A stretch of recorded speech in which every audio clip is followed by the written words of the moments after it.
parang nabudol eh. Akala natin mapupunta tayo sa agrikultura. Akala natin public transport. Akala natin dun sa infrastructure. Kasi yun ang may tatak Marcos eh, di ba? Abay, ba't nauwi dito sa Chacha? Ang katotohanan dyan, dahil sa dami ng bagyo, ay naubos na.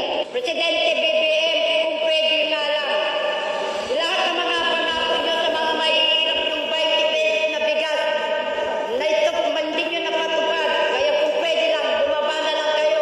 Yung mga pinangako niya nung eleksyon, hindi naman nung natutupad eh. Sabihin, palawakan ng impounding, palawakan ng kulungan, sementeryo na lang. Yung palawakan nila. Bakit sementeryo? Kasi mamamatay na lang din naman kami sa gutom, hindi lalaban na lang kami. Dahil pinabayaan niya ang taong bayan, iniwan din siya ng mga ito. At mabubuwal siya parang estatwa, walang halaga.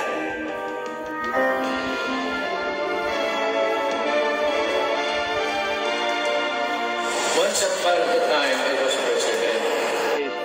If you are now the president, you have to unite the country. You do not go there to divide people. Papayag ka bang mailibing sa libingan ng mga bayani si dating Pangulong Marcos? Yes, definitely yes. Because it has divided the country until now. Halos lahat ng Ilocano galit kung bakit ganon ang nangyari. It's time to heal. Napakahalaga na ang Vice President at saka ang Pangulo ay nagkakaintindihan, nagkakasundo para nagkakaisa. Yan ay aking papalagan. Imbis na diretsahang sagot, nililihis pa sa kwentong chicheria. Lahat ng mga ahensya ay hindi nakakaligtas at parating sumasailalim sa kanilang masusing pagsusuri. Naibigay mo na, tapos babawiin mo, medyo mahirap yan, no? Ayon kay Llamas, hindi kailangang bawasan ang pensyon ng mga sundalo dahil may iba pang maaaring pagkunan ng pondo. Incremental increase ng sweldo ninyo. Pangako ko, dublado. He's really a weak leader. I could not help but shed a tear to try to have to relive the suffering that she went through.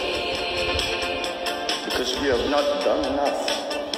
If I was the father, then you rape my daughter and your children. Would you think I will wait? Would you think my anger can wait? Justice? Correct. Of course. At bakit yung mga tao gumagamit ng drugs? Remember, hindi sila addict.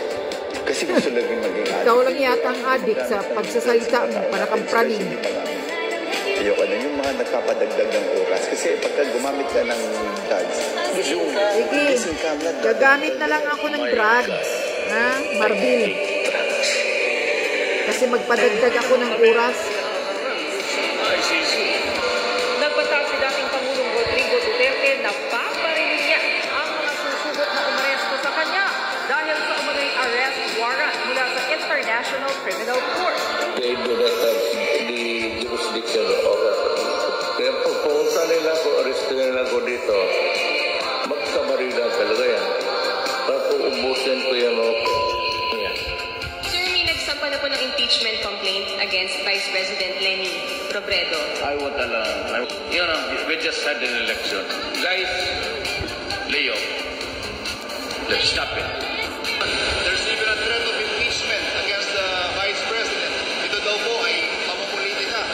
I don't know where all of that come from. This is a budget hearing. On the fight against dangerous drugs, our bloodless war on dangerous drugs adheres and will continue to adhere. Extermination was never one of them. I never said that. I said I'm declaring war. So war is what? Yung babala niyo po sa mga drug syndicate na hindi tumitigil sa kanila ngayon. Hindi ako Kayong mga durugista, papatayin ko talaga kayo. Hindi raw magdedeklara ng drug war ang bagong hepe ng Philippine National Police. Kaya ako talaga sabi ko, do not destroy me because I will kill you. Do not destroy my country and do not destroy the youth of the country. value the preservation of life, and that hindi po natin kailangan na pagtatakutin ang mga kriminal. Your concern is human rights. Mine is human lives.